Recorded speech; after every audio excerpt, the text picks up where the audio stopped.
Call the Tuesday, February 22nd RTD board meeting to order. We're convened as of 5:31 p.m. I would respectfully ask everyone to remain muted unless you're recognized to speak. Thank you all for joining us this evening. Please note that the official meetings of the RTD Board of Directors are being held remotely in the interest of public health, safety, and welfare.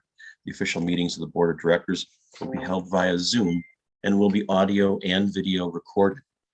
The meeting recordings, along with the unofficial minutes of the meetings, will be posted as soon as practicable on the board's website. Visit rtd-denver.com. And a live stream of this meeting is also available via RTD's YouTube page.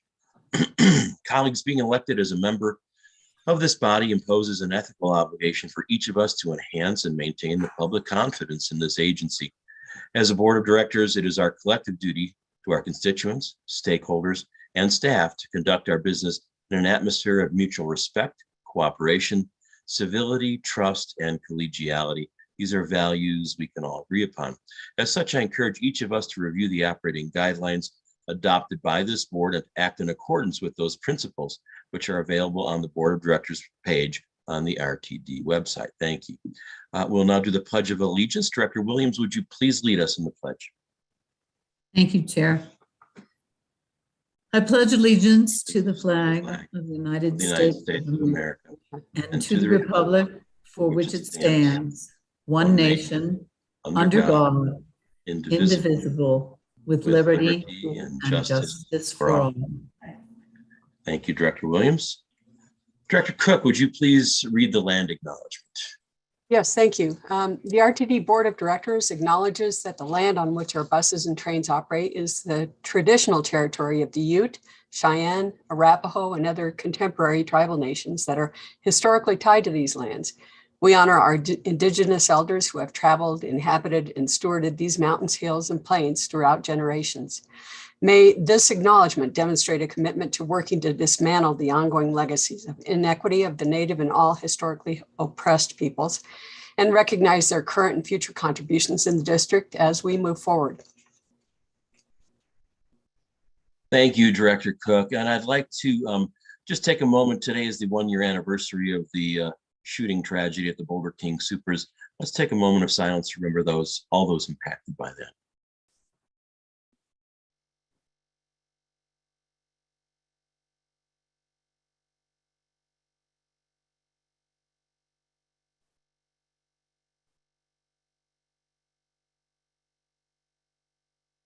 Thank you. I'll now call the roll. Director Bouquet. Present. Director Broom. Present. Busick is here. Director Catlin. Here. Director Cook. Here. Director Davidson. Here. Director Deschelle. Here. I see you. Director Geisinger. Here. Director Lewis. Present. Director Rivera Malpietti. Oh, that's right. She won't be here. Thank you. I recall that now. Director Rosenthal, I see you're here. Right. Present. Thanks. Director Sloan, welcome back. Thank you. And here. Very good. Director Tisdale. Present. Director Whitmore. Present. Director Williams. Good evening. I am here. Great. With 14 present and 1 excused absence, we have a quorum. Next, and for the first time since I'm the chair, we're going to do the retiree awards. One of the many truly rewarding duties of serving on this board is the recognition of RTD retirees. As we reach the end of the first quarter, the time has come for us to recognize the employees who have moved on to enjoy their retirement. Being able to acknowledge the incredible individuals who work here for a significant portion of their professional careers is both an honor and a privilege. It's becoming increasingly rare for agencies and companies to be fortunate enough to have such long tenured employees. And RTD is privileged to have such amazing and dedicated people as part of our family. At this time, I'd like to read the names of employees who have been retired since the beginning of the year. Due to COVID, we've been unable to give these amazing individuals the send-off they truly deserve in our Blake Street boardroom. But tonight, we would like to recognize and acknowledge their time and dedication to the agency. And I'll read their names. Amanda Abraham, bus operator, 21 years. Barbara Beasley Galusha, sign-out clerk, 24 years. Thomas J. Beer, facility maintenance mechanic, 26 years. Monica Caldwell Reed, HR recruiter, 27 years. Joseph Carrillo, bus operator, 21 years. Margaret Martinez, bus operator, 24 years. Michael D. McCubbin, electromechanic, 24 years. Leslie Moore, service and cleaning supervisor, 38 years. Andrew G. Mutz, project manager and engineer, 26 years. Joe Rivera, custodian, 27 years. Matthew Simpkins, quality control inspector, 33 years. Christopher Stansbury, LRT field supervisor, 18 years. Varun Teklahaimanot, bus operator, 21 years. Peter Tiggy, bus operator, 29 years. And Joyce Trujillo, bus operator, 24 years. I understand that Mr. Beer is with us tonight. Mr. Beer, would you like to say anything on your retirement?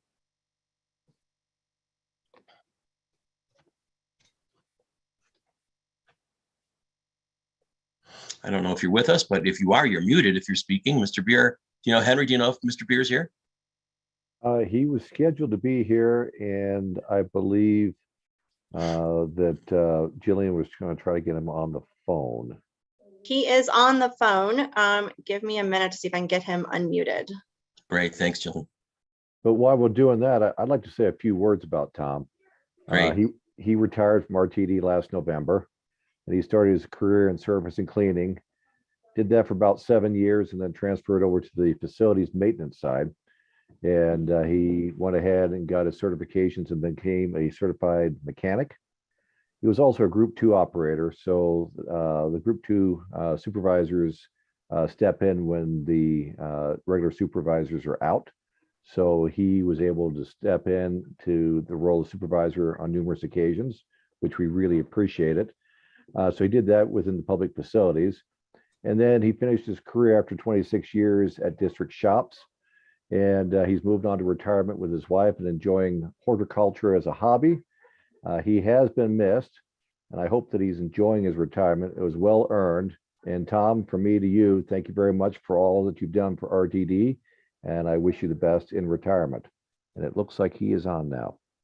I am on. Thank you very much for all the adulations. I'll take them all, but you earned it. I'd like to personally, publicly, thank the current board of directors and those in the past that I've known for recognizing my 26 years of service with RTD, and it's been a great opportunity for me, and it's paid dividends. And I also have to thank my wife for putting up with me for 26 years in RTD. But I also would like to thank Henry and his accomplished staff, office staff and management, and specifically on my facility maintenance where I ended up, Ron Posey and Mike Young. They were extremely helpful and dutiful, especially through this COVID bit, and they were really stand-up folks, and I really appreciate everything they've done for me.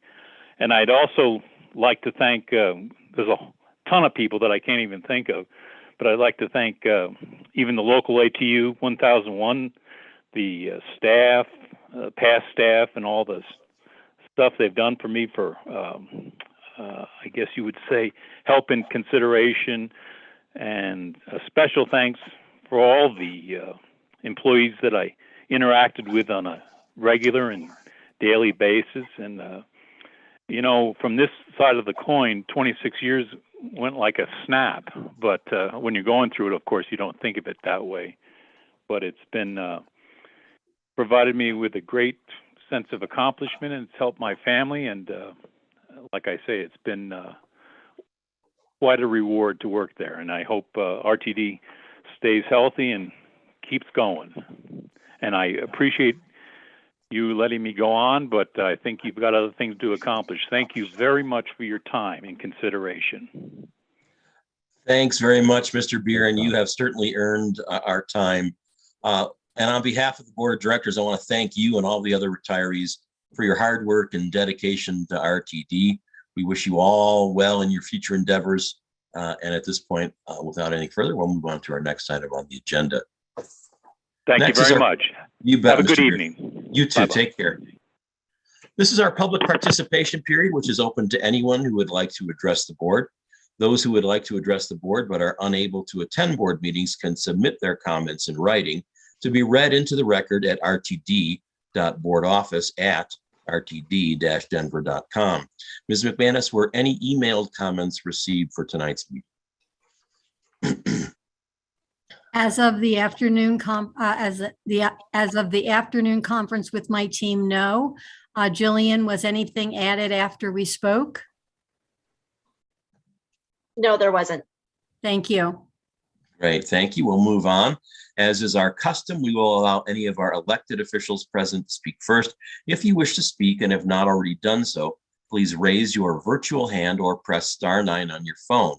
Staff will unmute you when it's your turn to speak. If you are dialed in, press *6 to toggle your mute settings. Please bear in mind that by participating in this process, you are being recorded. If you do not wish to be recorded, then your comments will have to be submitted in writing and you will not have the opportunity to speak this evening.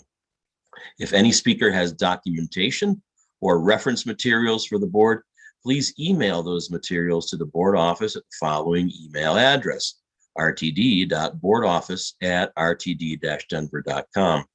During this time, the board will not offer comments or responses. Directors or staff may contact the speakers following their comments if they raise matters that lend themselves to follow-up. Speakers should begin their remarks by stating their names, and each speaker will have 3 minutes to speak.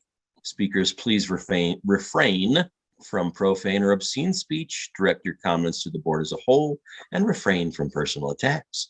Do we have anybody in the queue at this time? We have one speaker currently, and that is Molly McKinley. Molly McKinley. Ms. McKinley, please go ahead.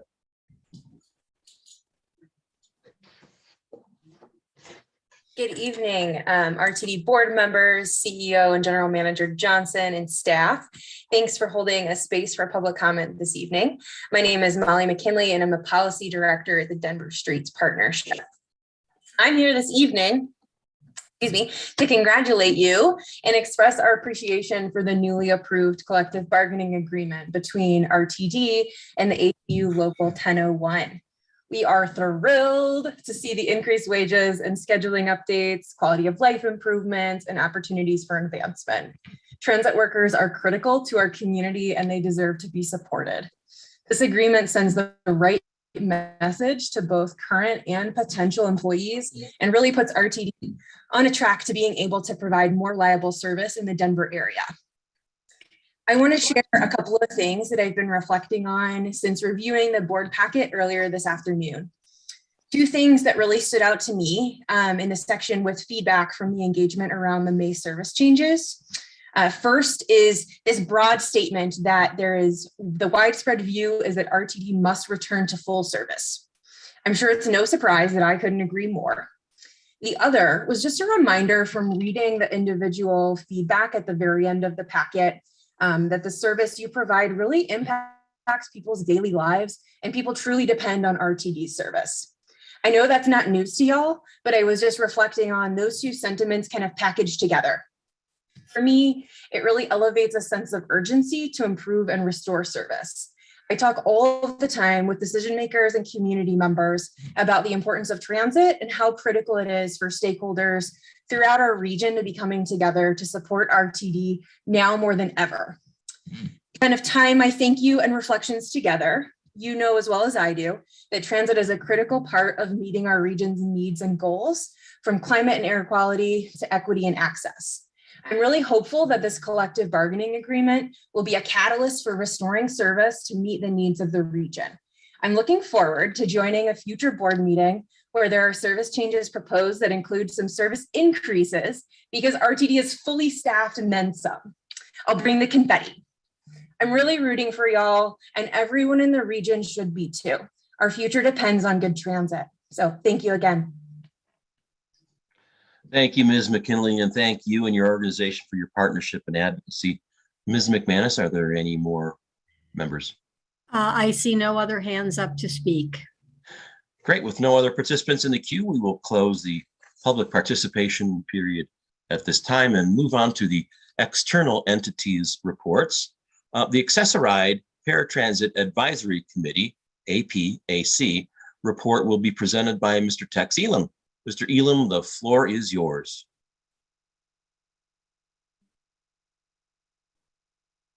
I am now on. You are. Thank you, Chairman Busick. I will be reporting on 5 items. This RTD staff presented plans for conducting a system-wide fare study and equity analysis at our last meeting.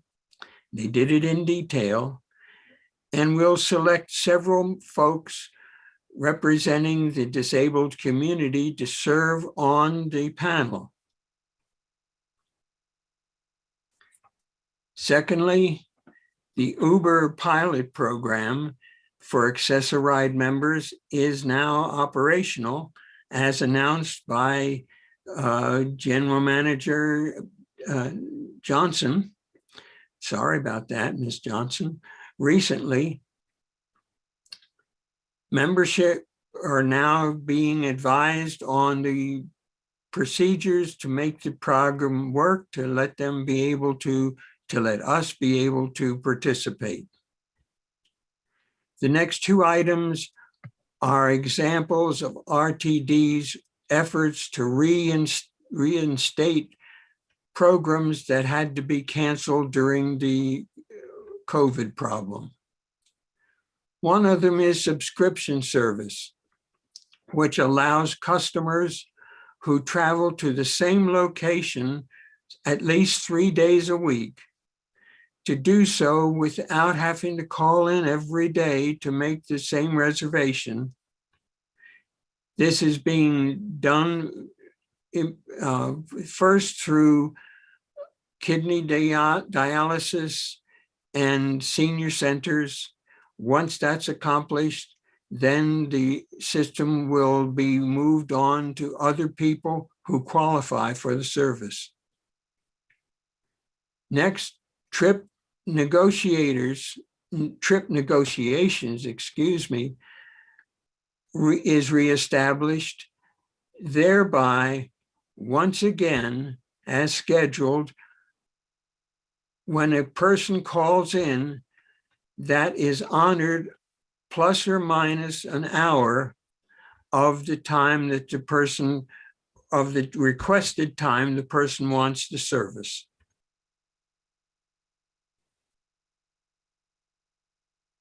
The renewal date for Access-a-Ride service vendor contracts is October 1st of this year. RTD staff has finalized their scope and work for new service contracts and made it clear that an APAC member will be selected by the group to serve on the committee as a non-voting participant. And Mr. Chairman, that's the end of my report. Mr. Elam, thank you for the report. Do any members of the board have any questions for Mr. Elam? Seeing none, thank you so much, and thanks for your work on the APAC. Next, we'll move on to the Advisory Committee for People with Disabilities, the ACPD. That report will be presented by Mr. Jamie Lewis. Mr. Lewis, please start when you are ready. Good evening, board members. We held a meeting on March 8th. It was a pretty short but compact meeting, but good stuff happening. Yeah. Can you hear me? Okay. ADA specialist introduction. Tamika McMillan joined the civil rights team in early February, and she introduced herself to the committee. Second issue is the Inglewood elevator update. Sean Moran, manager of the public contracted facilities, informed the committee that the city of Inglewood has approved a water department variance that will allow them to complete the elevator repair at the Inglewood Station. Repairs are slated to be completed by May. New business RTD wayfinding improvement exploration. Gabe Christie, our ADA manager, provided an update on the wayfinding improvement efforts. This project began with the goal of determining the accessibility limitations of stops and stations and has already inspired potential improvements, which would include braille signage, signage location standardization, and bus gate indicators. Mr. Christie stated that the ADA office is seeking information from peer agencies about their current wayfinding techniques and strategies. While peer-to-peer feedback is valuable, customer feedback is more so in this project. To generate customer feedback, both focus group questions and a series of survey questions have been developed. The survey is currently undergoing digitization and the distribution list is being compiled, and a phone-based option is under development. The completed survey will be provided to the ACPD members. And lastly, like APAC, we were given the system fair study and equity analysis, and some of our members will be working on that project. So that's all we have. Great, thanks for your report. Do any board members have any questions for Mr. Lewis? Seeing none, we'll move on. Thanks again, Mr. Lewis, for your report. We'll move on to the Citizens Advisory Committee report, which will be presented by Mr. Matt Applebaum. Mr. Applebaum, please introduce your report. Thank you very much. My colleague and co-chair, Joanna Mosicato, was with you in January, so I'll give you a quick update on our February and March meetings. In February, we got a really good update on the Title VI program, and we focused on something you're focusing on. And we had a really good discussion on the network level analysis. In other words, considering equity issues on a network level instead of on a route by route basis, which we think is absolutely the appropriate way to do it. In fact, we further discussed the need to consider accessibility and mobility, where people are going, how long does it take to get there, how many transfers, et cetera, for when you are looking at Title VI and equity issues, and not just examining it kind of, I could say it this way, the old-fashioned way, on a route-by-route basis. Yes, you need to do that to meet the federal requirements, but network-level analysis clearly is the way to go as you are reimagining RTD service. And we'd love to stay involved in this, of course. The second item in February was a presentation to us on the Denver Bus Priority Network. We realize that's kind of limited to the Denver area. And I think our takeaway was we're really interested to see how a study like this and its outcomes can be applied to other parts of RTD's network, which also, of course, should be looking at priority networks, bus rapid transit, what have you. So that was good for us to hear that. And then in March, we looked at 3 topics. We had an update, or really an introduction to TOD, Transit-Oriented Development. A number of the newer members of our committee had not had a presentation on that. And it's safe to say there was strong support on the CAC for continued effort by RTD, and a real appreciation of the good work you've done so far in getting quite a number of housing units and particularly affordable units built alongside transit stations.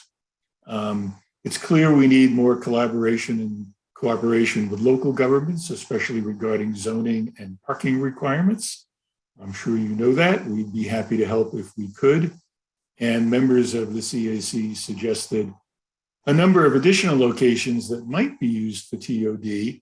And we discovered, as you already know, that most of them had a number of logistical issues, particularly zoning, which is under the control of local jurisdiction. So it's a great cause, more work to be done. Second item, and the one we spent probably the most time on, was an update on the FAIR study, something we've been involved in and want to remain involved in as this really critical study continues. The CAC was very supportive of the essentially new approach that doesn't require a predetermined percentage of fare box revenue, but in fact is really looking at how to set fares in a more equitable and appropriate manner. But having said that, we were also concerned that while we're sure that many interest groups are going to want lower fares, and indeed RTD's fares are rather high, lowering fares could cause reductions in service levels, and that in turn could undermine the benefits of the lower fares. So we saw it as a not so obvious trade-off that needs to be looked at very carefully. As you're aware, many surveys, I think pretty much all the surveys of transit riders in the United States, strongly suggest that people think that better service is more important than lower fares in attracting and keeping riders. So again, a lot of work to be done here. We're very supportive of the outreach approach. We'd like to potentially get one of our members on one of the feedback panels, and we'll try to monitor the various meetings of those panels. So good work. And finally, we had a discussion of the Spare the Air program. And I'll just say we continue to have a concern, we've mentioned it before, about using the considerable amount of money to provide free fares for everybody for a relatively short period of time, which seems unlikely to succeed in changing people's longer term transit usage, which has got to be the goal. We wondered if it was possible to target the free fares to a specific audience, namely people who really could use the free fares, lower income people and so on, instead of giving them to everyone. And again, we're concerned, what it's worth, that better service, more reliable service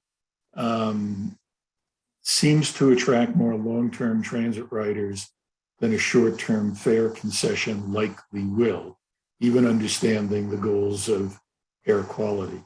So that's the report. Happy to answer any questions you might have. Thank you, Mr. Applebaum. Any directors with questions? Director Williams. Hi, thank you, Chair Busick. And Mr. Applebaum, great report. Thank you. I note that the CIC has new members, and that's great. I also note that APAC still has a notice on the RTD website that they are looking for additional members. I don't know if Tex or anyone can tell us if that is in fact still true.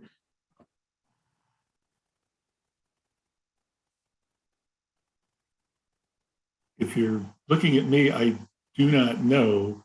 I know that you're going to appoint, I think, another 5 new members of the CAC.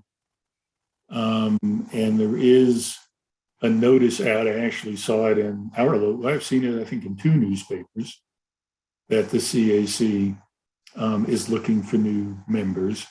And, you know, we're out there also kind of talking it up, as it were.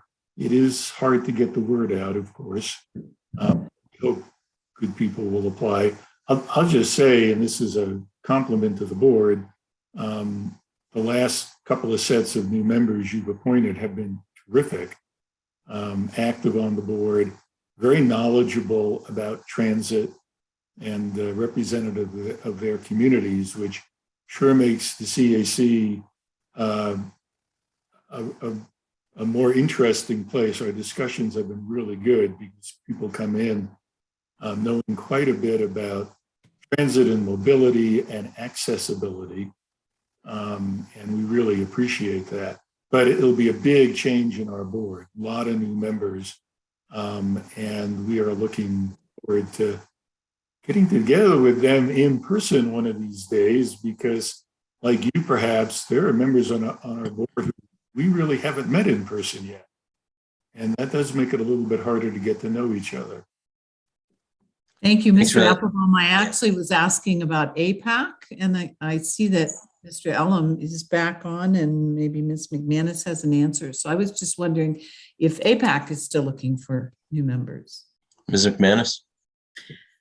So I saw Larry Buter's hand up as an attendee. I think he wanted to speak to that point. Larry, do you want to join the meeting? Excuse me. Sure. Can you hear me? You Yeah. can. Wonderful. Good to be with you all tonight. We typically like to keep the application process open all year long so that we have a robust selection to pick from once we do need applicants. I can tell you that for the upcoming term, we'll be in need of, I believe it's 5 new members. Thank you. That was Great, thanks. Thanks for that update. Mr. Yoon, do you have something to add? No, he did it well. Okay, sounds good. Okay, we're going to move on to the Audit Ad Hoc Committee report. Second Vice Chair Catlin, please share with us your report. Thank you, Mr. Chair. So a couple of items. One, we are in the process of procuring a consultant to help us through this next phase. The procurement, contracts and procurement division has modified the schedule a little bit. They had an inquiry, the RFP was advertised on February 18th.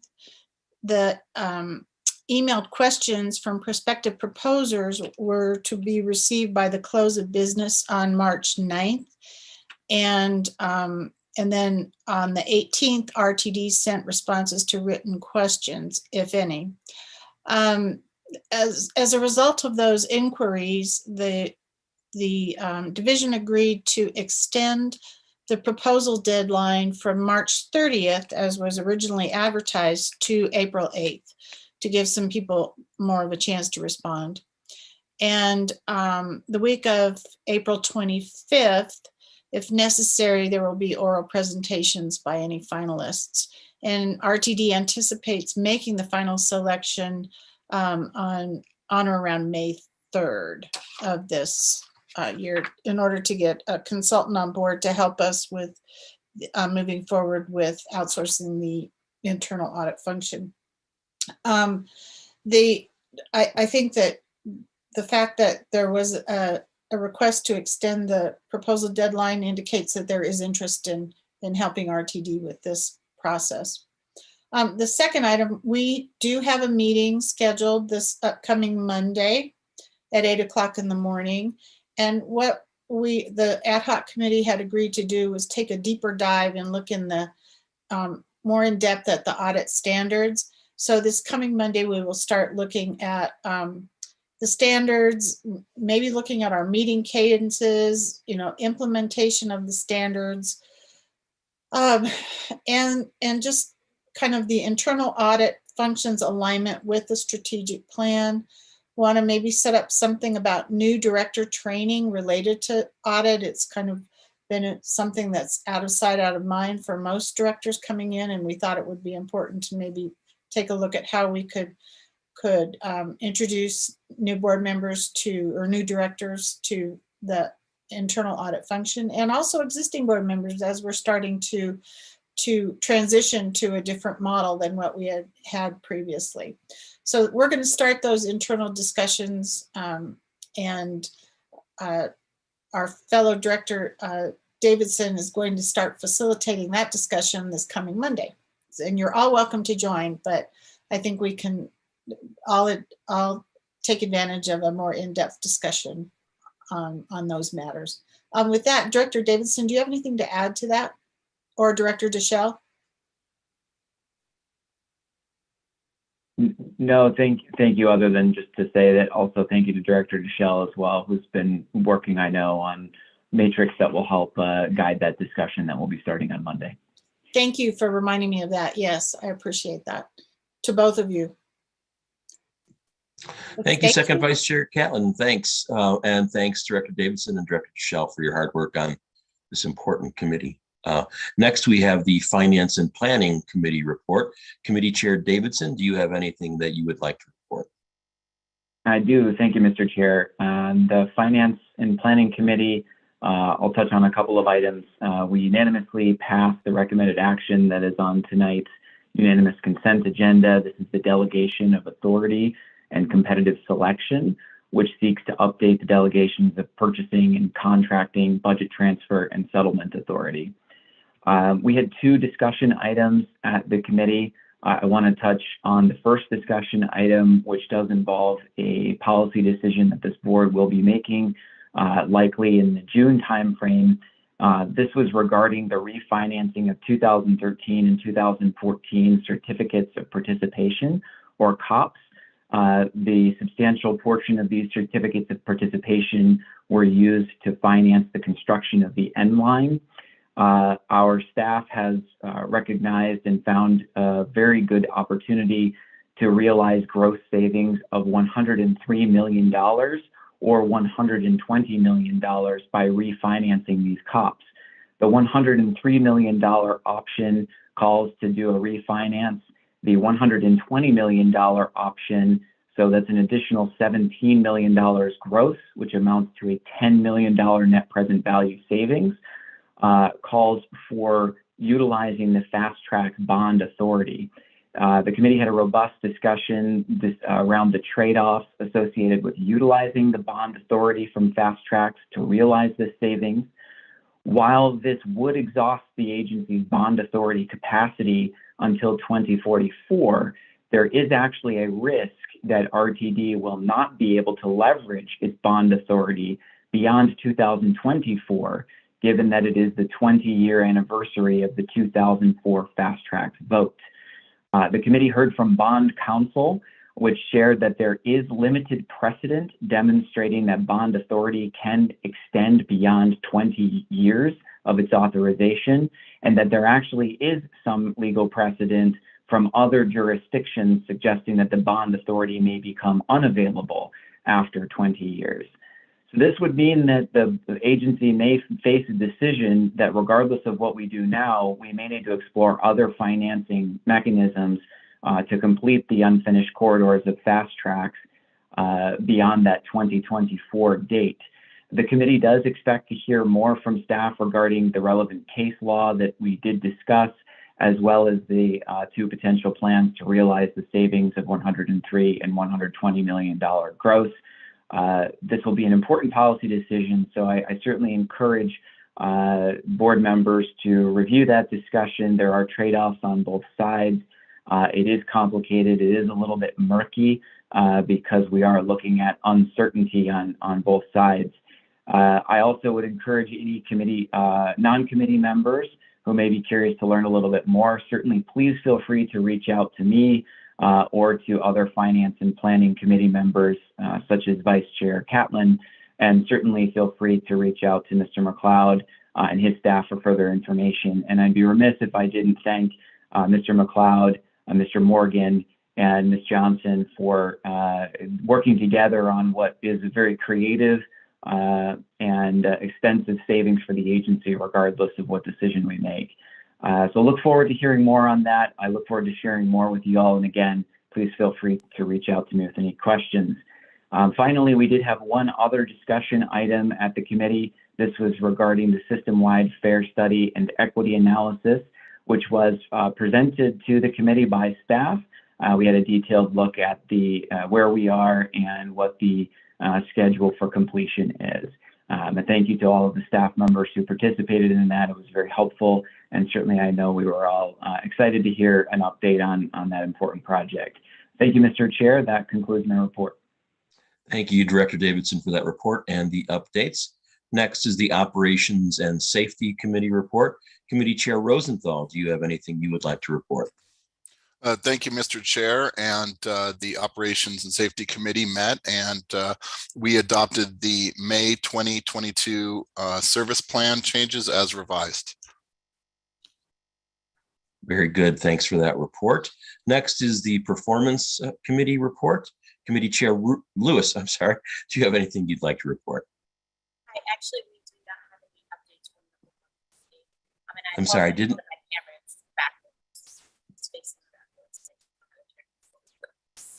I'm sorry, couldn't hear you. You're kind of cutting in and out. I'm sorry, I just got my computer service and I don't think it works. Take it back. Okay. No updates. Heard that one. Thank you, Director Lewis. We got that. Great. Next is the approval of our board meeting minutes and committee reports. The board and committee minutes were included in the board packet. Are there any corrections from the directors? Move approval. And I'm sorry, did I hear some? Director Broom. Move approval. And let me just go over what minutes we are approving. The February 22, 2022 board meeting, the March 8, 2022 special board meeting, March 8, 2022 Finance and Planning Committee, March 9, 2022 Operations and Safety Committee, March 17, 2022 Executive Committee, and March 18, 2022 special board meeting. I heard Director Broom is the movement. Do I have a second? Second, Whitmore. Director Whitmore, second. Is there any discussion on this motion? I'll now call for the vote. Are there any no votes on this action item? Seeing none, that passes by 14 in favor and 1 absent. Chair's report is next, and I'll be brief. This week, GM CEO Johnson, Michael Davies, Lynn Geisinger on a couple meetings, held legislative meetings with Senator Bennett, Representatives Neguse, DeGette, and Perlmutter, had good discussions and continued support from our legislative team. We also had our federal lobbyists from Squire Patton Boggs, Betty Dorsch, and Phil Bianchi were present in all of these meetings. They went very well, good discussion, good questions from the legislators, and again, we continue to thank them for their support in helping secure federal funding and other things that they're doing for us. We've got our board retreat coming up this Saturday, so everybody should have gotten a notice of that. I'm sure people have been contacted by our facilitators for your one-on-one interviews. I hope those are going well. Look forward to seeing everyone there. And at this point in time, I have asked Director Tisdale to give us a brief update. He attended the APTA Legislative Conference in Washington, D.C. And represented RTD there. So, Director Tisdale, I'd like to turn the floor over to you for a brief update. Thank you very much, Mr. Chairman. As the chair said, I attended the APTA Legislative Conference in Washington, D.C.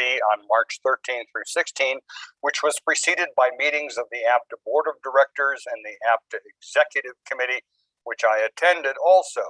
I was privileged to chair and to moderate a number of sessions while in DC, including the Transit Board Members Committee meeting.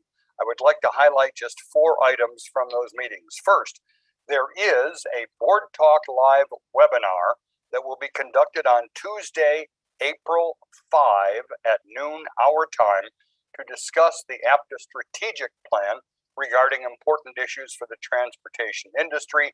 You are all invited to attend.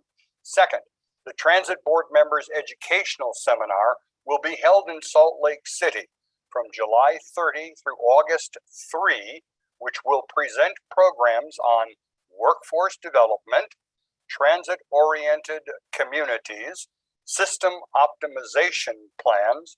Everybody across the nation is doing these things now. Reduced and free fare programs, equity issues, and ethics. All of these are obviously very relevant to us.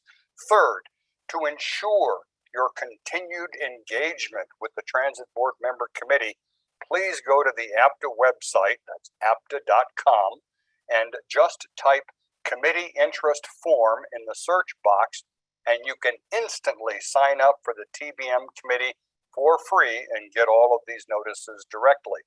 Finally, we were able to celebrate with a number of senators and other members of Congress the passage and signing of the Omnibus Appropriations Bill, actually sending the money from the bipartisan infrastructure law to DOT and to transit agencies across the country, including the express direction to DOT to refund the RTD Denver's $28.9 million credit risk premium posted in connection with the Denver Union Station renovation with interest within 60 days. That is by May the 16th. Please contact me for further details regarding this very productive conference. That concludes my report, Mr. Chairman. Thank you. Thank you, Director Tisdale. And that is something to celebrate. And we spoke to our congressional reps about that and thanked them profusely for their hard work on getting that money back finally. Thanks so much. That's all of my report. General Manager Johnson, please share with us your report. Thank you very much, Mr. Chair, and good evening to all of you, board members, and to those who are virtually assembled. I'm Deborah Johnson, the General Manager and CEO. This evening, I will share with you the following information centered around our strategic priorities. Speaking to community value, I will discuss continued efforts related to Spare the Air and Fares program, RTD's participation in the Federal Transit Administration's Sustainable Transit for a Healthy Planet Challenge, progress toward the establishment of sub-regional councils, as well as my participation in recent speaking engagements on behalf of the agency.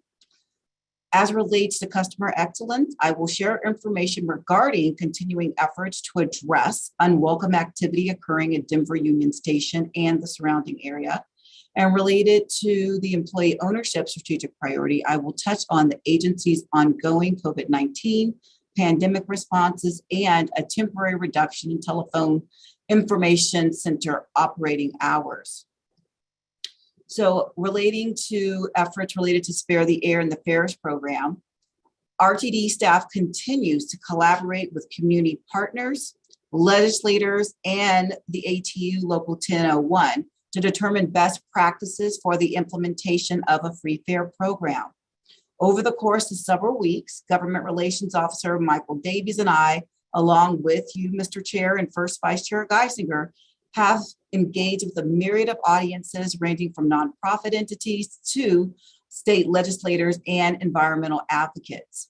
RTD's initial recommendation to implement free, fair transit days in a judicious, incremental, multi-year manner was not overarchingly embraced by all audiences. In keeping with the agency's strategic priority of community value and in collaboration with the region stakeholders, state elected officials, and ATU 1001, the revised approach would be to offer one calendar month fare free with the commitment of support for social services assistance as well as security. Key to supporting this effort will be regional collaboration and agreement among local jurisdictional partners such as the Metro Mayor's Caucus to ensure a safe working environment is in place during a potential fare-free month, potentially during the month of August. Earlier this afternoon, our state lobbyist shared the bill draft of proposed language. Staff has yet to fully review, but will shortly and work with the board, the bill sponsors, and the General Assembly. The board most naturally will be engaged in a dialogue regarding next steps. Next, I will touch upon briefly RTD's participation in the Federal Transit Administration's Sustainable Transit for a Healthy Planet Challenge. According to the Environmental Protection Agency, transportation accounts for 29% of greenhouse gas emissions in the United States. Related to President Biden's climate challenge for a 50 to 52% reduction in greenhouse gases by 2030, FTA issued a challenge of its so-called Sustainable Transit for a Healthy Planet last summer. 170 entities nationwide responded thus far, indicating their intent to participate, including several in Colorado, such as the Denver Department of Transportation and Infrastructure, and of course, RTD. Staff is preparing documentation demonstrating the agency's commitment to sustainability through current and past initiatives, including the Spare the Air and Fares initiative, recent bus software updates that enhance fuel efficiency and reduced emissions, and the implementation of our low and zero emission vehicles within our fleet. The FTA is offering tools and assistance in responding to this challenge, and the American Public Transportation Association also offers support for climate action planning. RTD's response to this challenge is aligned with the strategic priority of community value, particularly with respect to the agency's commitment to sustaining planet Earth and it is responsive to a recommendation offered by the Accountability Committee regarding air quality improvement. Next, regarding the Sub-Regional Service Council, speaking of Accountability Committee in response to said recommendations, we are in the process of ensuring that we're being reflective of the response to the Accountability Committee's recommendation, in which we are meeting with stakeholders and RTD staff to formulate said service councils, and a meeting took place on Thursday, February 24th. The following meeting will take place this Thursday, or I should say subsequent meeting will take place this Thursday. During these initial collaborative meetings, the participants are working to clarify the purpose of the service councils, to determine the appropriate membership, and to establish operating parameters. For this Thursday's meeting, staff will present information regarding the boundary models that will inform decision-making regarding the areas to be represented by each service council. As a reminder, and to manage expectations, these councils will be advisory bodies only and will not have decision-making authority regarding service planning efforts. On the topic of external speaking engagements, recognizing that March is Women's History Month, on Monday, March 7th, I was invited by the Washington Metropolitan Area Transit Authority in Washington, D.C., by their Advancing Women of WMATA, to serve as the keynote speaker addressing Breaking the Bias, a journey of standing in your truth. During this engagement, I spoke with many women employed at WMATA regarding historical gender roles in leadership and gender biases, inclusivity, and belonging, among other topics. This was followed by a refreshing and candid conversation about challenges and opportunities for women leaders in the public transportation space, even though one can keep in mind that the vast majority of transit users are women, and specifically women of color that are single mothers. Additionally, this past Thursday on March 17th, I participated in a panel hosted by the Federal Transit Administration and facilitated by Administrator Nuria Fernandez, in which the question was posed, what comes first, transit or development? Other panelists included Robin Keegan, Deputy Assistant Secretary for Economic Development from the Department of Housing and Urban Development, Robert Hanifin from the U.S. Department of Transportation's Build America Bureau, Courtney Jackson, who's the Executive Director for RIDE New Orleans, Fred Neal Jr., the Commissioner of New Orleans Regional Transit Authority Board of Commissioners, and Jacob Vallow, who is the Senior Director of TOD and Real Estate at the Metropolitan Atlanta Regional Transportation Authority. The discussion focused on transit-oriented development and equitable TOD, as it is more frequently abbreviated, and the panel discussed topics such as benefits, challenges, and risk when planning for and implementing TOD, effective strategies for building diverse partnerships, land use and zoning reform, and RTD's own equitable TOD policy, low equity fair programs, and equitable service planning efforts, which go beyond Title VI compliance. As you will recall, you all collectively as the board approved the agency's equitable TOD policy just over a year ago in February of 2021.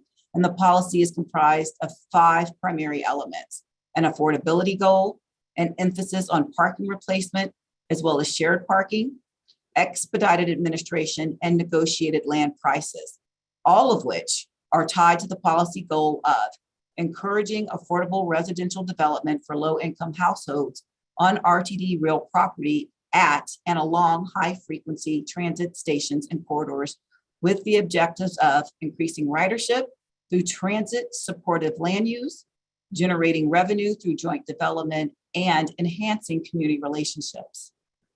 Also this past Thursday evening, Director Cook, Bill Van Meter, AGM of Planning, Michael Davies, Government Relations Officer, as well as myself, participated in a meeting in Arvada with Mayor Pro Tem David Jones, the Arvada City Council, City Manager Mark Devin, and Mobility and Planning Innovation Manager John Ferruzzi, and members of the city's Transportation Advisory Committee. The group engaged in the collaborative discussion regarding city priorities, RTD's initiatives and programs, including Reimagine RTD, both the system optimization efforts currently underway and long-term outcomes for transit service delivery to the city as a result of the Reimagine process. Now I'll transition to our ongoing efforts to address the unwelcome activity occurring at Denver Union Station and the surrounding area. So the Reclaiming DUS Steering Committee and the related subcommittee meetings continue to meet on a regular meeting cadence. The Denver Police Department and RTD's own sworn police force have increased arrests, many of which are opioid related, of individuals in the vicinity of Denver Union Station. As previously reported, 43 individuals were arrested in the Denver Union Station bus concourse and surrounding area during a single operation that took place on Wednesday, February 23rd. The city attorney's office has been successful in obtaining area restrictions for a number of individuals charged with jailable offenses who may otherwise be released soon after their arrest. Based upon a crime prevention through environmental design, or commonly referred to as CPTED, analysis performed by the Denver Police Department, RTD has committed to pursue a myriad of short, mid, and long-term modifications. Within the next 6 months, an operative lighting will be replaced throughout the bus concourse and cleaning will be increased. Pre-recorded audio announcements will be broadcast in English and in Spanish, which will include information on services, fares, public safety, and hopefully will discourage unwanted activities. Enter and exit labels will be affixed to the sliding doors leading to the concourse in order to facilitate customer flow. Electrical outlets and walkway areas will be deactivated or covered. Within the next 6 to 12 months, lighting will be upgraded. TV monitors displaying security camera feeds will be installed at the main entrances so that security personnel on the ground can observe activities occurring throughout the facility. Commuter rail platform stairs will be converted to exit only. Barriers will be installed to prevent access to areas between the elevators and glass walls at the Wewata and Chestnut pavilions. Floor decals and signage will be installed to encourage movement and discourage loitering, and smoke detectors will be installed in the restrooms. In the longer term, paid fare areas will be implemented. This means that only those individuals who present appropriate fare will have access to the bus concourse. While the creation of a paid fare area is likely the most impactful change that can be implemented to curtail the unwanted activities taking place in and around Denver Union Station, I want to stress that this is a significant change to current operations and must be done in a coordinated and diligent manner. The agency will need to implement changes to fare collection so that individuals can pursue fare media prior to entering the bus concourse, whereas currently those departing from the concourse purchase fare aboard buses. Additionally, turnstiles, exit gates, or similar must be installed at the entryways to the concourse. Additionally, in order to activate the exit gates, all of RTD's fare media, including paper tickets, transfer passes, mobile tickets, what we know now as eco passes, and beyond will need to be updated, and the agency will need to engage in a public outreach campaign to inform and educate customers regarding these changes. In addition to the paid fare areas, capital program departmental employees are evaluating the addition of roll-up doors to the vehicle entrances at the bus ramps, which would further prevent unauthorized access to the concourse. While these changes, along with an increased police and security presence, will have positive ripple effects throughout the transit system, the unwanted activities impacting the agency are a byproduct of complex societal issues that RTD alone cannot solve. And that is why mitigating these challenges will require an all-in effort among RTD, community, municipal, and legislative partners. Regarding employee ownership, I will discuss COVID-19 pandemic responses. So as most of you all are aware, on March 10th, the Transportation Security Administration, upon recommendation from the Centers for Disease Control, announced the directive for mask use on public transportation be extended until April 18th.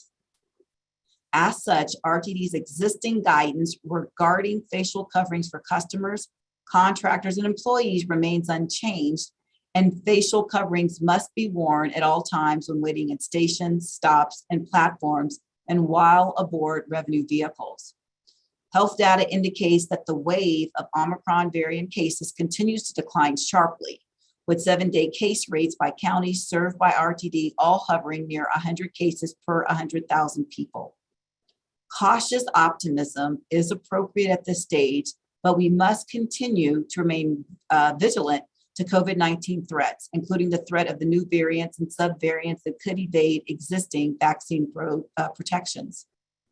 Two of RTD's operating divisions, which are East Metro and Eladi, remain in outbreak status according to state guidelines, and staff will continue to monitor case rate data, as well as incident reports regarding the new subvariant referred to in the media as Deltacron, to determine appropriate next steps. And lastly, a note regarding the temporary reduction of telephone information center operating hours, which will commence next Sunday, March 27th. Like many work groups within the agency, the Telephone Information Center is experiencing people power problems, which in this case began in mid-2021. Several vacant positions went unfilled through much of 2020 and 2021 due to reduced overall call volume. As call volumes began to increase with more customers returning to RTD during the summer of 2021, hiring resumed once again through that time period, and the vacancies did not receive substantial interest from job applicants. The new hire class is scheduled to begin on March 28th with an expected class size of 4 individuals. As it stands, the Telephone Information Center cannot sustain the current hours of operation with current staffing levels, and as a result, the hours will be adjusted. The Transit Information Center will operate between 6 a.m. and 6 p.m. on weekdays and between 9 a.m. and 6 p.m. on weekends and most holidays. Call volume on weeknights between 6 p.m. and 8 p.m. has historically been low, representing approximately 5% of total average weekly call volume. Call volumes on weekends has historically been even lower, with Sundays representing an average of 7% of a typical weekday call volume over a 9-hour period. Further, RTD's extensive self-service tools offer alternative means for impacted customers to find the information they need during these times. The temporary change has been announced since the week of March 7th via the on-hold messaging. And I want you all to know that this decision was not made lightly, but these changes are being implemented in the best interest of employees and customers in the long term. I will state that we do envision that we will have an increase in the desire for applicants to apply to these positions. As you may be aware, these are represented positions and adjustments have been made to the starting wages. So with that, Mr. Chair, my report is concluded. I thank you very kindly for your attention. Thank you, Ms. Johnson. Do any directors have any questions for Ms. Johnson regarding matters raised in her report? Director Davidson. Thank you, Mr. Chair. As always, CEO and General Manager Johnson, thank you for a great and thorough report. Just one question regarding the unwanted activity at Denver Union Station. I wondered if you could just comment on some of the specific collaboration that we have. As you said, it's not something that RTD alone can address. And you mentioned the city of Denver and other community leaders, as well as the state of Colorado. I'm wondering if you might just touch on where we are with collaboration with other agencies, as well as the city of Denver, as well as the state of Colorado, and how that collaboration is going, and if we're getting everything that we need. Thank you. Mr. Chair, if I may. Please go ahead. Thank you very much, Director Davidson, for your question. And I will say that the collaboration amongst those entities that I referenced during the course of my report have been going well. Specifically as relates to the collaboration with the city and county of Denver and the mayoral administration. We engage on a recurring basis. I would say that I am in contact with the mayor's deputy chief of staff, I would say at least 2 to 3 times a week. Was engaged over the weekend as well. I am participating in a meeting tomorrow morning at the mayor's office, recognizing that there are various department heads that are involved. And I'm speaking about the chief of police, being Chief Payson. I'm speaking about the director of public safety.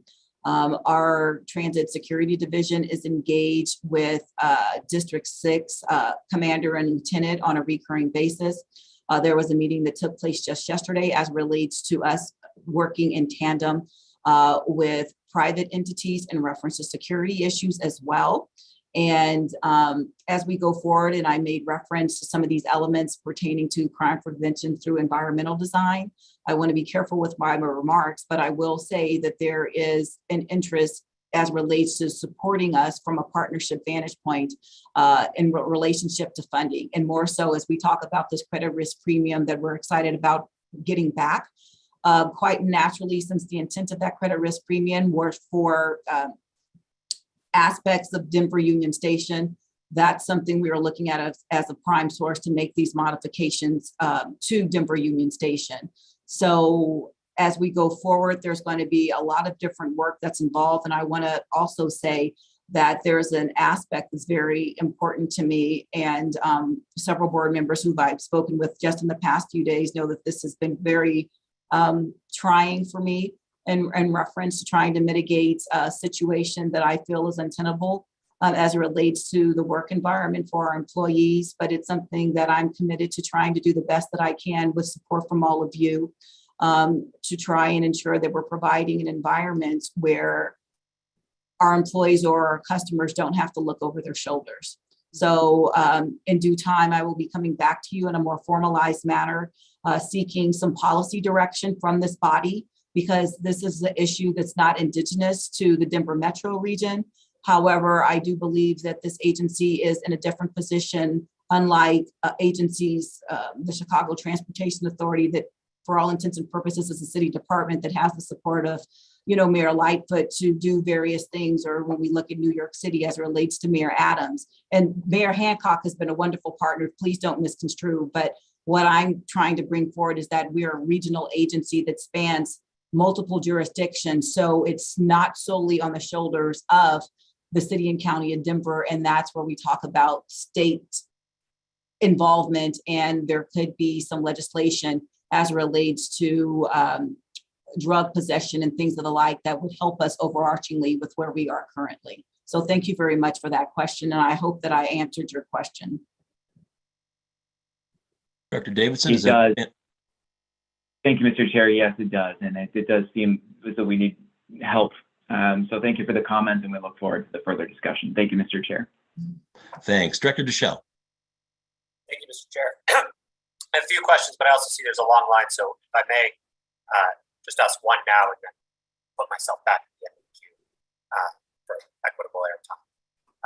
Thank you, General Manager, CEO Johnson, for the great report as always. My question is, I know earlier in the past year-ish, COVID sort of blacks time, but we requested support from TSA, from different nonprofit agencies, from different increased force, for lack of a better term, an increased presence. And what I hear from that is that was insufficient. It doesn't have to be tonight, but can we sort of get an update on what remedies were tried, taking a step back, what worked, what didn't work, and are those supports still there, or were they more narrow time frames from our nonprofit partners, TSA, and other regional partners on that security force? So thank you very much, Mr. Chair, if I may proceed.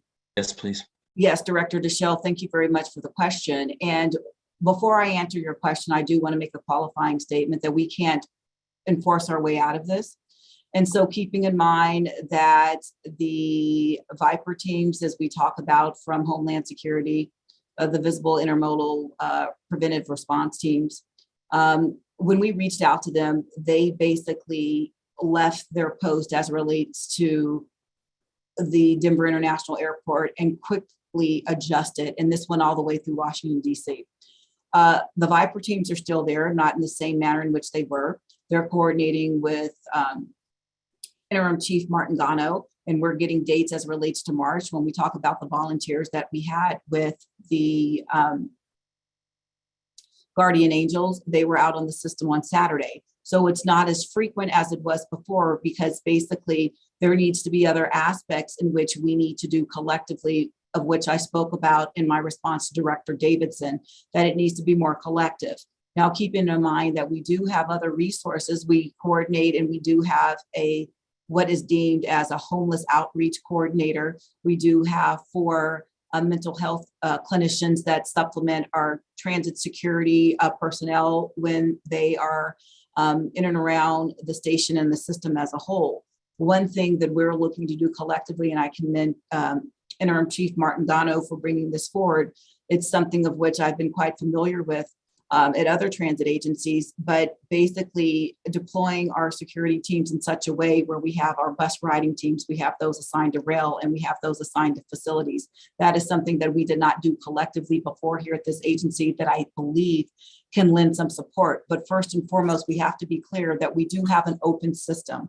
And what I mean by that, for those that are listening, that you do not have to use fare media to access a place in which to board the system. And so when people come forward and they talk about the paid fare areas, if in fact all we needed was a sign, we would not be having this discussion here because people aren't adhering to that. So it's going to take an investment holistically, and this cannot be done overnight. I am very cognizant of the fact that I do not want to create an environment that does not appear to be inviting. However, we have a very fine line in which we need to walk because we're not trying to penalize people. And I do not want to make assumptions about who our customer base is, because the operative word and what we do in public transportation is public, and we do not pick and choose our customers because everybody's entitled to be in that space. So as we go forward, we're going to ensure that we're doing this with heavy compassion. We are still working in tandem with other entities as relates to health and human services and things along those lines. And the city and county of Denver have been very instrumental, and we're looking to have response areas in which we could help address those that may not be quickly apt to embrace the services upon which are being offered. So I hope that answers your question, sir. Thank you. Yes, and thank you. It's not an easy issue, and I'll pop back in the line. Thank you, Director Deschel. Director Sloan. Yes, thank you, Mr. Chair, and Director Johnson. Thank you for that extensive, impressive report of your activities. You've been extremely busy and very effective. I appreciate it. It's exhausting just to listen to everything that's been accomplished. And it's actually, there's so much, it's difficult for me to absorb. I don't know if anyone else shares this feeling, but it would be helpful to have it in writing, perhaps after the meeting, so we can refresh our memory of what it was that you were doing, before this particular report. But thank you for that. Also, congratulations on your recognition as a pioneer for Women's History Month. That makes it's well-deserved, and we all really appreciate your leadership. Also, congratulations on the participation in the environmental challenge. That's really a great step forward, and we look forward to hearing more updates. And I'm pretty confident that RTD will be recognized for its actions with regard to that. Finally, my question is about the sub-area service councils. We haven't heard how they are going to be determined geographically. Are they going to be based on the travel shed idea and staff's data about ridership in the travel sheds? And are they going to be similar to our present stakeholder listening divisions? So, Mr. Chair, if I may. Yes. Yes, thank you very much, Director Sloan, for your comments and your compliments, and just recognize that while I may be leading the organization, it's a collective effort of all the team. So I'd be remiss not to acknowledge that. As relates to my report, I will ensure that I work with the board office because this should be made available to you in reference to a transcript and a link in reference to the minutes. So that's not problematic for me whatsoever. So people can reflect and digest what I am putting forward since this is an oral report. Thirdly, as it relates to the question that you posed regarding the sub-regional service councils, the intent behind this is to have these individuals come together and put forward a recommendation as it relates to the response to the accountability committee. And so I am yet to answer your question because they had their first meeting where they all came together, and then basically they have a subsequent meeting. So I would garner at the following meeting, we would be better suited to answer the question in which you posed. Thank you. You're quite welcome. Thank you for that question. Director Cook. Yeah, thank you.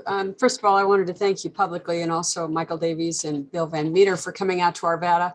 I thought it was a really positive meeting, and the feedback I got from folks who attended was likewise positive, and they really appreciated your coming out and the chance to exchange information and dialogue and share what's important and so forth. So thank you. I'm glad that Director Sloan raised the idea of sending through. I was going to request the same thing, only at least specifically for the Union Station measures. You listed a whole bunch of things, and I get so many queries and at community meetings and things like that. It would be great to be able to share that. So thanks. And then I had a question about that. You said it sounds like we're going to close the stairwells at the commuter rail platforms at Union Station. Is that is that at the pavilions, or is that strictly speaking the commuter rail platform? And will the escalators also be affected, or is it just the stairwells that go down into the bus barn? I just want a little bit of clarification so I could tell people about that too. Mr. Chair? Please go ahead. Yes, so thank you very much, Director Cook, for your comments, and I appreciate the acknowledgement in reference to the meeting with the City of Arvada, as I conveyed to you. I really enjoyed the engagement and thought it was very, very productive. So I appreciate that. As relates to the stairwells, recognizing that there's several interest points, there's 7 in reference to gaining access into the bus concourse. The intent in reference to closing the stairwells, that would only be on the platform level for commuter rail, and those would be fire exits only. Reason being, as I've gone over, and I want to commend, Henry Stompelkamp, and I will have him speak more specifically if that would be helpful as well. The notion behind that is literally going into the bus concourse and seeing people sitting on the stairwells or sleeping on the stairwells or smoking illicit drugs on the stairwells. And so this is to help mitigate that activity going forward. And so we're looking at a myriad of different things and recognizing that we did partner with the Denver Police Department, who has the expertise in the crime prevention through environmental design. This all came full circle, but I would ask Mr. Stoppelkamp to elaborate if that would be helpful. So, Mr. Stoppelkamp? Yes, thank you, Ms. Johnson. I think you nailed it. The stairs going up onto the platforms and the 2 elevators in that location are an additional entrance. But what we're finding out is people are hanging out on the landings and on the stairs. They're also abusing the elevators. And so by using the DUS end, the Chestnut, and the Wewata entrances, we've got more control of people going in and out of the facility. So that's the thought process to start with. Now, we can always open them back up at a later date, but our goal is to reduce it from the 7 entrances down to the 3 primary ones, and reduce this location to emergency exit only. Thank you, Mr. Stoppelkamp. Appreciate that further elaboration. Thank you. Thanks for that. Oh, sorry. Director Cook, does that answer your question? It does. Great. Director Lewis, you're up. Thank you, Mr. Chair. I just have I have a question, but I'll just start with my comments first. So one of the things that I hope we also explore as we're talking about safety and security is the STAR program and the CAHOOTS program as well. And and really thinking about like, what does it look like to have a comprehensive safety and security strategy? I know, General Manager, because you and I have spoken, that you know this, but I say this for the sake of the record, that how one community defines safety and security, another community may say that actually makes me feel unsafe. And so I would love the opportunity for us to bring in stakeholders, that's inclusive of operators, our customers, our riders, so that we are having conversations about how folks are defining safety. I had a conversation with some folks, some constituents. Well, I think they were probably all of our constituents last week, and they talked about, where are the opportunities for us to be able to collect safety data, whether it be in our transit app with asking a question. I didn't know this. I actually just became aware that during the pandemic, when you would get onto our services, that you would get a survey in the transit app to say, is the bus full? Or how full is the bus? And you had 3 options to choose from. And so I thought that was a pretty creative way to be able to collect data. And so I wonder if we might find some creative ways in where we can collect data around safety and security as well, outside of, I know we're talking about Union Station, but I think it's a great opportunity for us to talk about safety and security within our entire system and not just in a portion of it. So those are my comments. I do have a question about the customer care center and the updates that you provided us, General Manager Johnson. I missed the percentage that you noted for the usage of the evenings and the weekends. And more specifically, do you have that in the number of people that are impacted, like after 6 p.m. and on the weekends?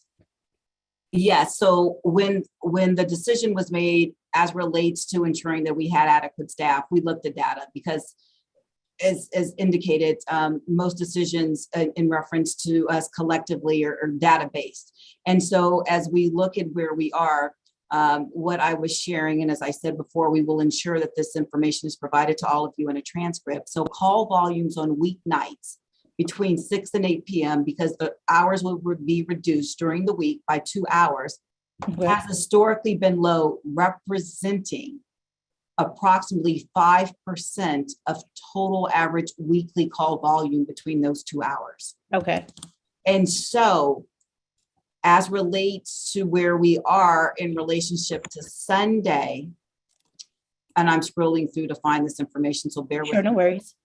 And so when we talk about call volumes on weekends has historically been even lower, with Sundays representing an average of 7% of a typical weekday call volume over a 9-hour period. Okay.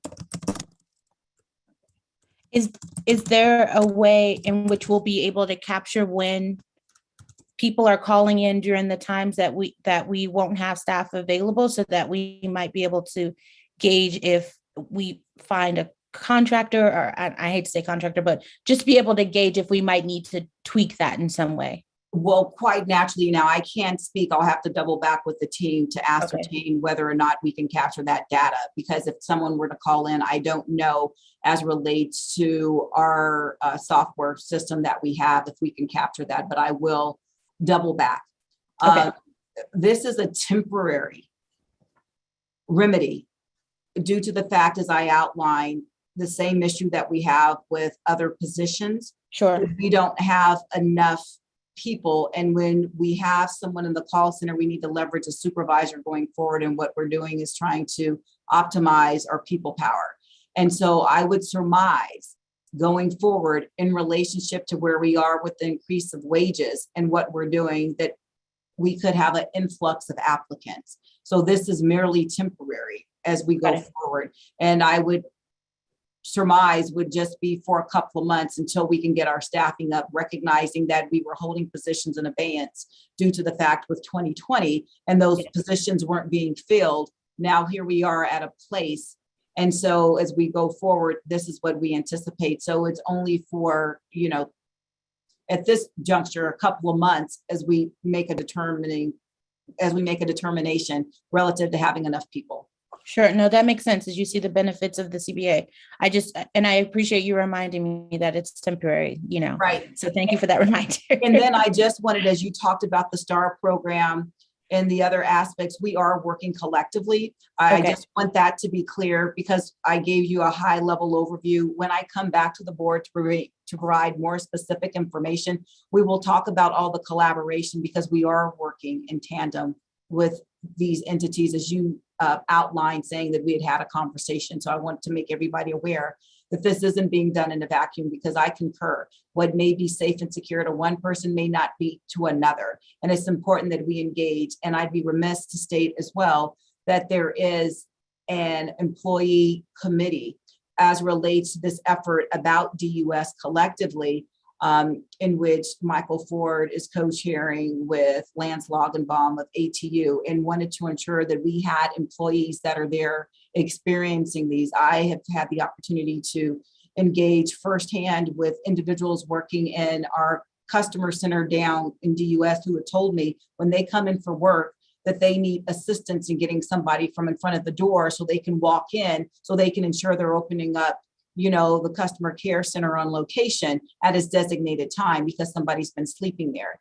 An employee should not have to do that. And I do know that individuals have seen a lot of different things that are very impactful to their own personal being, as well as their emotional state and their overarching health and well-being. So as we go forward, we're having these individuals be part of the conversations, but we can talk and we can talk, but we need to do something more to help create an environment that's inviting, because as we talk about where we are with our transit information center and telephone information center, we have to think we have frontline employees that we're putting in a situation where we can't provide a safe operating environment, and that is troublesome to me.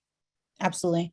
Well, I do appreciate it, and I appreciate your nuanced approach and also the comprehensive approach to safety and security. And as you're looking at the board, as you're looking at coming back to the board for a policy decision, I'm more than happy to go along with staff to see it in real time as well, if that's beneficial for us as policymakers. Thank you so much. Thank you.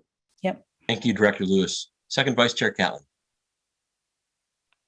Thank you, Mr. Chair.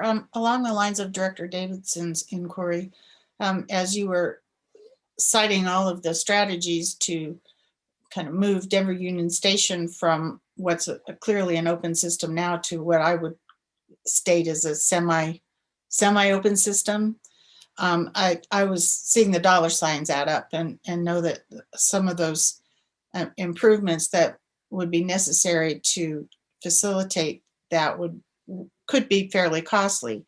I was pleased to hear you say that the possibility of using the credit risk premium return to us would be a possibility for funding some of those necessary improvements. I'm reminded that we're splitting that 50-50 with Denver.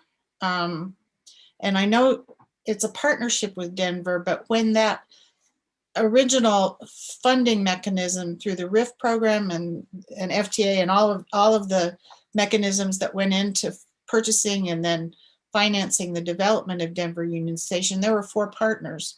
There was RTD, DRCOG, City and County of Denver, and CDOT. And there may be resources at those other 2 agencies that could be leveraged, whether it's funding or whether it's some of the resources, as well as City and County of Denver, to try and facilitate those improvements. And if in fact we are looking at tapping the credit risk premium refund, perhaps the City and County of Denver could do that as well. I'm just throwing that out there more as a comment rather than as a question. Thank you. And I really do applaud you, Ms. Johnson, for the really hard work in this difficult situation that you're faced with. It looks like you all have given a great deal of thought, and kudos to you and your staff. Although I would be remiss in not stating that what the comments that I get mostly from my constituents are about the safety and security at Civic Center stations. So if we could perhaps expand the dialogue to include that's a totally different challenge because you don't have the underground bus bay, but it still is a concern to some of the constituents that I've had dialogue with. So thank you very much for being able to comment. Mr. Chair, if I may. Yes, Ms. Johnson, please go So, ahead. Director Catlin, as I referenced in my comments that we're working in partnership with multiple partners, please know that I wouldn't have mentioned the credit risk premium collectively if I hadn't been engaging with the city and county of Denver as relates to the partnership. So I just want to make you aware that I'm not spending other people's money, that there is understanding that this is a collective effort. And as it relates to Civic Center, as I talked about different deployment strategies as it relates to our security and police personnel, that is included in that equation when I talked about bus riding, rail riding, and facilities. So I just wanted to say that. Thank you. If I might, thank you very much, because I just wanted to state for the record that that's also a concern for many constituents, and I really appreciate it. And I just wanted to bring in the fact that DRCOG, which encompasses many of our partners across the region, and CDOT also could be leveraged as resources in this dialogue.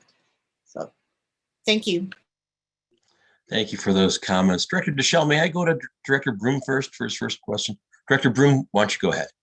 Thanks. Thank you, Mr. Chair. I wonder if you could give us a feel for recent ridership trends, and also what are you hearing from major employers in the area about calling people back into work? So thank you very much, Director Broom. I did not hear the first part of your question. I heard ridership trends, but I didn't hear what you said prior to that. I think that was the first part of my question. I was just trying to get a feel, is ridership starting to pick back up this spring, or is it still just staying stagnant? Thank you very much, Director Broom, for that question. And I'm smiling because Chair Busick and First Chair Geisinger heard me respond to this as we were talking to members of our congressional delegation. And so what we have seen is an uptick relative to ridership being more pronounced on like the weekends. As relates to where we are overarchingly, probably about anywhere 60 to 65% of what we were pre-pandemic levels. As relates to the businesses holistically, in reference to the engagement we've had thus far, there's a lot of different entities in and around downtown. They're anticipating people coming back to the offices in and around April 1st. And there were some that were supposed to be coming back to the office starting this week in reference to like DaVita that's down here and others. And so there is a push collectively to get people back in the office, but we'd be remiss not to recognize that necessity is the mother of invention, and recognizing that people have been doing a telework model for 2 years. As we go forward, that is continuing. So collectively, we're going to see possibly an uptick in transit, but from what I have garnered through coordination with APTA and others, the transit ridership won't come back in the same manner in which it was previously, and probably will only be about 80% pre-pandemic. Thank you very much. Thank you. You're welcome, sir. Thank you, Director Broom. Director Deschel. Thank you, Chair Busick. A few questions. The first is, when I've engaged with folks who are in DUS or on the buses or light rails, even from DUS, who are engaging or very clearly about to engage in unwanted behavior, a common thread that I hear, and a common thread that's been reported in the media from hearing from that community, is a desire for safe use spaces. Safe use spaces, and for those unaware, spaces where they may use their illicit substances safely. Has there been any discussion within just globally, when figures or names, or is that on the table anywhere? Just as a possible sort of human-focused approach, not saying it should be on RTD's property, but just is that in the discussion? Mr. Chair, if I may. Yes, please go ahead. Director Deschel, I believe you're referencing safe injection sites. And am I correct in my interpretation, or did I misunderstand the question in which you posed? Both injection sites, and I've also heard from those who consume illicit substances, primarily using tinfoil, which I believe is typically methamphetamine, that they also would like just a safe, approved use space similar to a safe injection site, but inhalation site. Right. So I have been in discussions where that may have been touched upon. I do not believe that there is an appetite for that at this juncture, and that would require state legislation quite naturally as we look at a myriad of different factors going forward. So I will leave it at that, because this is really not within my wheelhouse, even though I've been privy to those discussions, because just by happenstance, our properties and things have become those sites because of the absence and having a designated qualified site for that. So perhaps I would defer to the board collectively when we do have a more in-depth discussion relative to where we are. That could be something from a policy level in which you all explore collectively. Yeah, thank you. And second is a question on staff training. Do we provide, or what training do we provide on for frontline workers, specifically on both trauma-informed response and also for them, secondhand trauma, mental health resources? Thank you very much for the question, Director Deschelle. Just most recently, about, I would say a couple of weeks ago, there are some training videos that were done in conjunction with a myriad of different entities, being healthcare clinicians, as well as other support services as it relates to training for our frontline staff.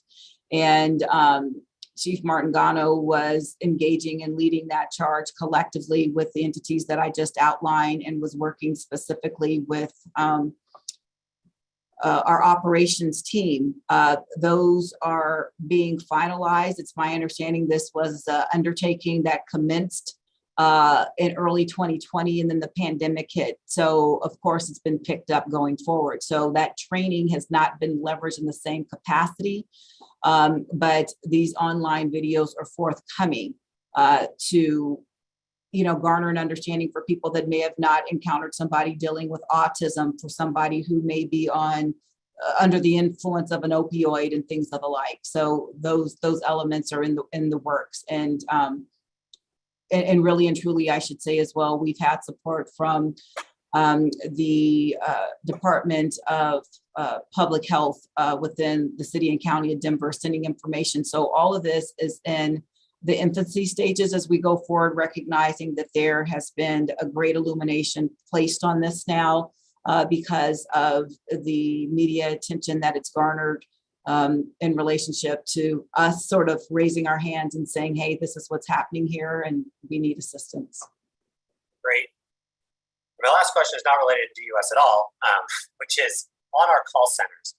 Do we leverage artificial intelligence either on call centers, or I know riders, customers can receive text alerts?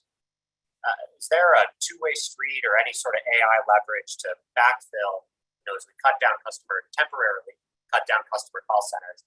Is there an opportunity to enhance customer experience through leveraging artificial intelligence via text or via phone to help customers during the hours in which perhaps someone is not at the call center? So thank you very much for that question, Dr. Deschelle. I just sent you to medical school or got your doctorate, Director Deschelle. So with that, I would say, and I will double back for certain, but really and truly, we do not leverage a lot of that here at RTD. We do have an opportunity as we look at our support systems and where we can go beyond currently. So no, we don't, but I think that is a great direction in which we need to go. Awesome. Wonderful. Thank you. You're welcome. Thank you, Director. First Vice Chair Geisinger. Just quickly, thanks. First of all, I know you're working really hard on this and it's a tough problem. I really applaud the environmental design ideas that you and others are coming up with. Is Greyhound involved in this process, or do they need to be? So thank you very much for that question, Director Geisinger. So Greyhound is one of our lessees, and there have been conversations as it relates just holistically to safety and security in which we've engaged. Quite naturally, we want to be as communicative as possible, but for all intents and purposes, as we talk about this, this is an RTD issue more or less, and we're incorporating Greyhound into the equation because quite naturally with their customers, they would need to ensure that they have paid fair media.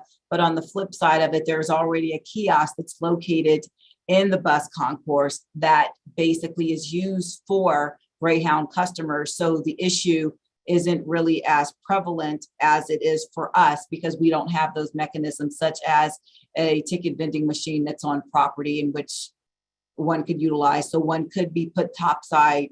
And I do want to recognize as well that the crime prevention through environmental design, that was Denver PD, and our team partnered with them from the engineering expertise in the capital program. So I want to commend, Henry and his team for, basically accepting the role in which to partner in such a way where we could look at this holistically.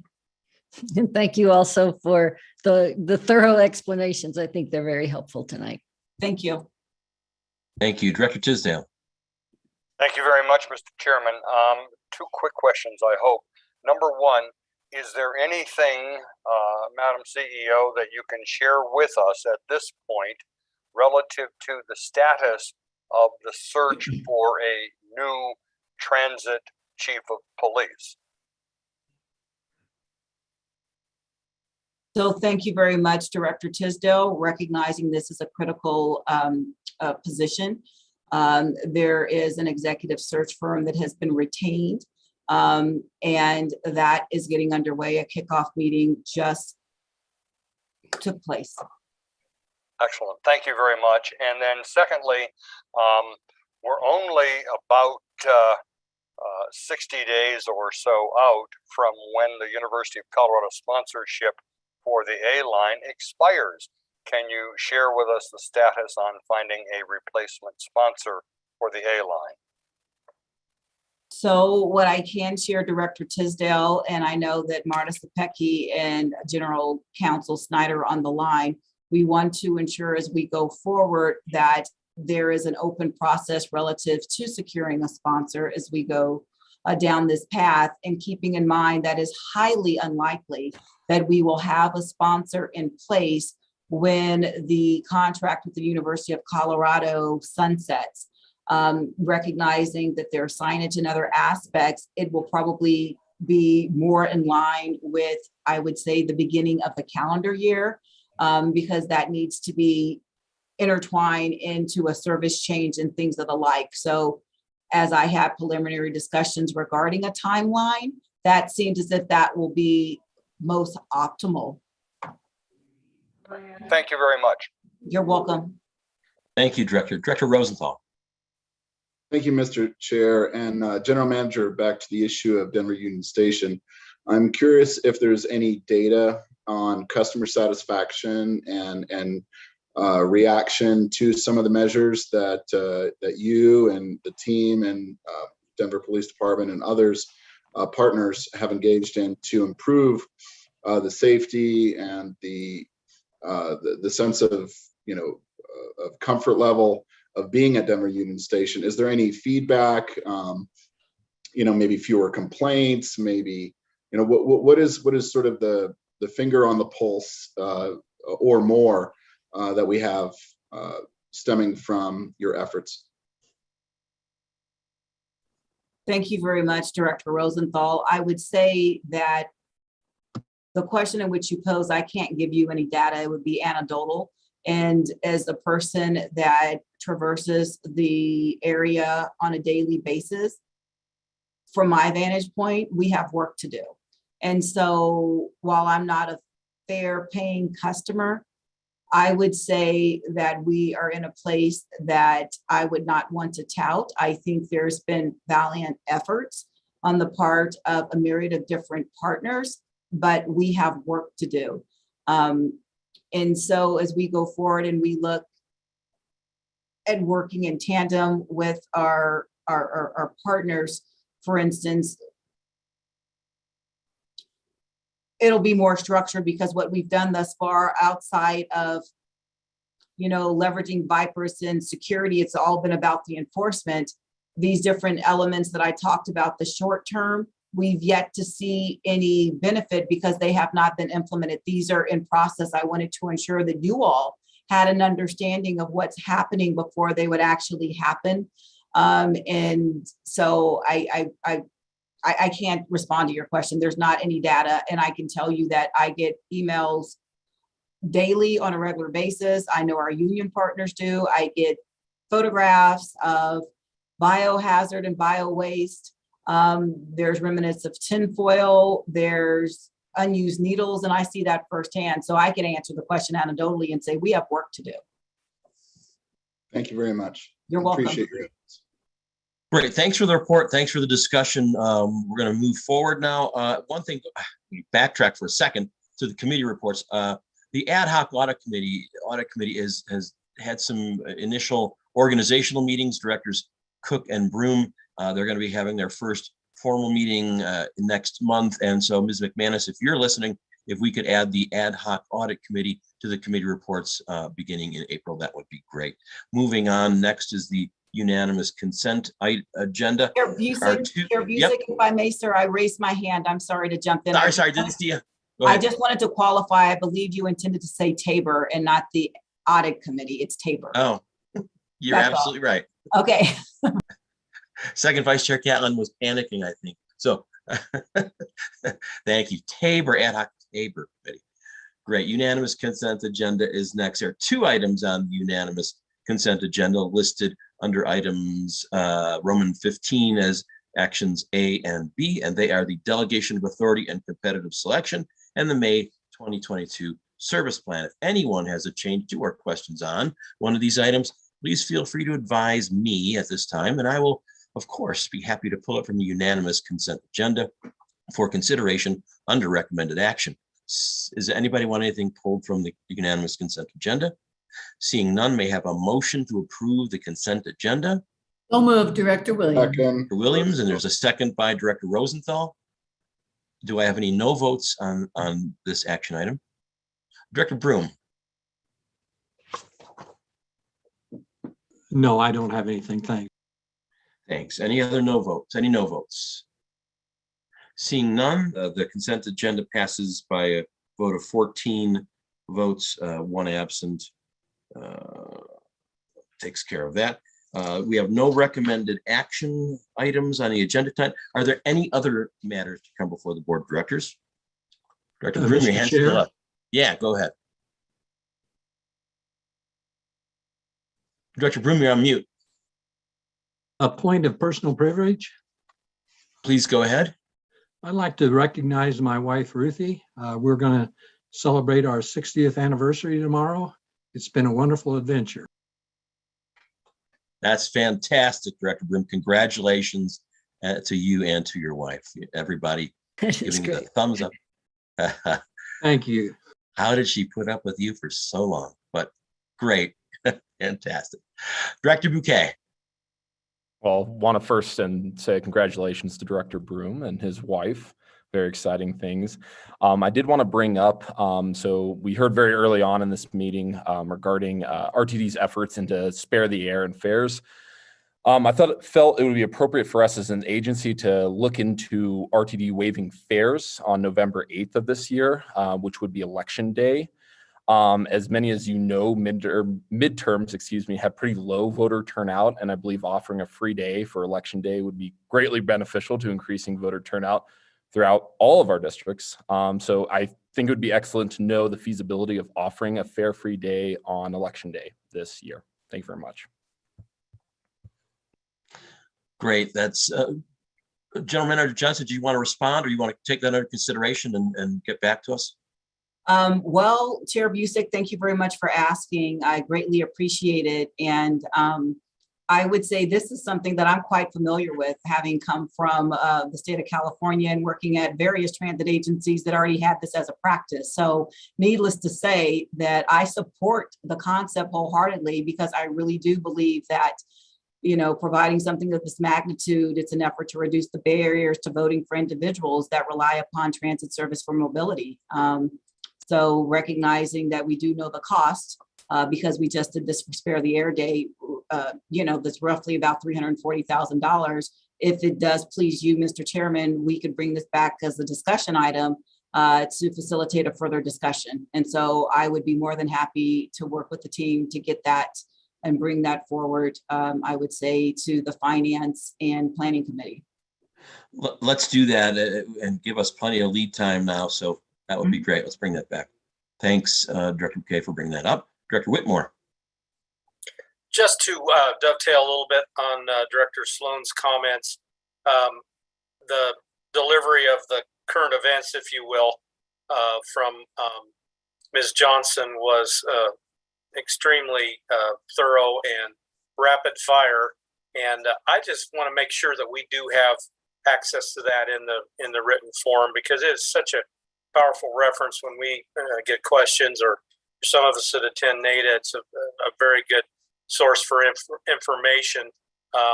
Otherwise, I'm probably going to take my NADA time and just throw it right over to you, Deborah, anyway, like I've done in the past, and which would probably be more effective anyway. But I do appreciate Director Sloan bringing that up, and it's just good information for all us to have if we can make that happen. Thank you. Thanks for those comments. Director Deschel. Thank you so much, Chair Busick. If I could build on Director Bouquet's request hopefully without complicating it too much. First of all, of course, shout out Director Lewis, who I believe brought this before the board in 2020 before I was on it, but I did listen to the meeting. As that was an issue, I believe, back then. But also, if we could evaluate, the time period during which people have their ballots and where we have ballot drop boxes. As I think everyone on this call is aware, Colorado is a mail-in ballot state. Many of our ballots get distributed before. I believe most people still actually vote on election day. But to the extent we're evaluating it holistically, the right to vote, the ability for folks to vote, if we could look at fairs during that, not just November 8th election day, but during that entire period of time where you utilize RTD to exercise your right to vote, participate in our democracy. Not saying it should be it, I know that would astronomically increase the cost, but just so we can say we looked at it and make an informed decision. Right, I'm sure staff can do that, look at it and give us numbers. Ms. Johnson, do you want to respond? Okay, you just answered my question, sir. I just wanted to clarify what the expectation was, bringing back a discussion item. Holistically, we do have numbers as we're looking at that for Spare the Air Day, so we know what the cost is per day. And also have to keep in mind, and this goes for Spare the Air Day, recognizing I just went on record saying that I support creating access for people, especially to exercise their constitutional right.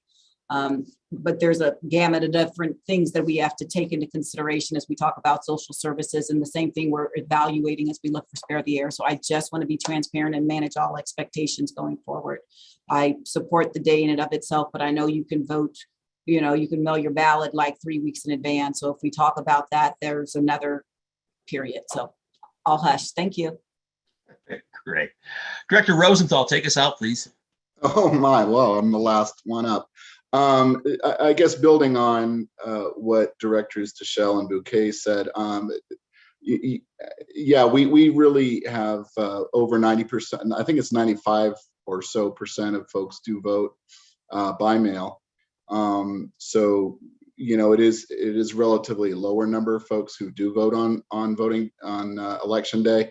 I tend to vote in person. I'm one of the very few, but I do enjoy doing that. But I look forward to looking at sort of this proposal as it comes forward, along with, any other possible days that we might have fare free.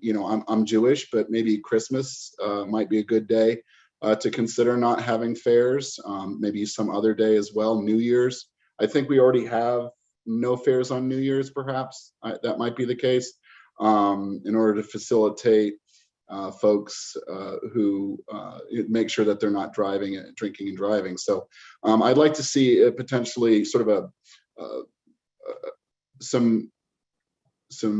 I guess a number of possibilities for fare-free days that we can choose from. Thank you. Thanks for those comments, Ms. Johnson.